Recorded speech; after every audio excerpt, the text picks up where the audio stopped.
The yeas are 57. The nays are 43. Two-thirds of the senators present not having voted guilty. The Senate judges that the respondent, Donald John Trump, former President of the United States, is not guilty as charged in the article of impeachment. The Senate voted to acquit former President Donald Trump on a charge of incitement of insurrection despite significant Republican support for conviction, bringing an end to the fourth impeachment trial in U.S. history and the second for Trump. 7 Republicans voted to convict Trump for allegedly inciting the deadly January 6 riot at the Capitol, when a mob of pro-Trump supporters tried to disrupt the electoral vote count, formalizing Joe Biden's election win before a joint session of Congress. That is by far the most bipartisan support for conviction in impeachment history. The final vote was 57 to 43, 10 short of the 67 votes needed to secure a conviction.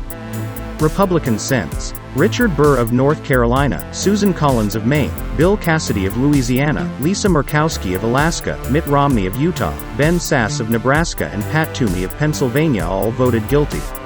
The vote means the Senate cannot bar Trump from holding future federal offices. Moments after the vote concluded, the former president issued a statement praising his legal team and thanking the senators and other members of Congress, who stood proudly for the Constitution we all revere and for the sacred legal principles at the heart of our country.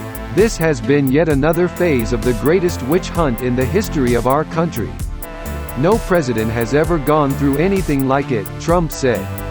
Senate Majority Leader Chuck Schumer, DNY, called the vote the largest and most bipartisan vote in any impeachment trial in history, but noted it wasn't enough to secure a conviction. The trial was about choosing country over Donald Trump, and 43 Republican members chose Trump. They chose Trump. It should be a weight on their conscience today, and it shall be a weight on their conscience in the future, he said in a speech on the Senate floor. With control of the Senate split 50 to 50, the House managers always had an uphill battle when it came to convincing enough Republicans to cross party lines and convict a former president who is still very popular with a large part of the GOP base. Trump lawyer Michael Van der Veen, meanwhile, insisted his client did nothing wrong and maintained he was the victim of vengeful Democrats and a biased news media. He called the impeachment proceedings a charade from beginning to end. Opening arguments began on Wednesday, with House managers blaming the riot on Trump's months-long campaign to cast doubt on the 2020 election, and his repeated assertions that the only way he would lose was if the election was stolen. They focused on his fiery speech on the morning of the January 6 riot, where he urged his supporters to fight like hell, and his refusal to take action after they did. Trump declined a request from managers to testify at the trial, and refused to even submit a statement for it. Fax Raskin urged senators to keep in mind on Saturday.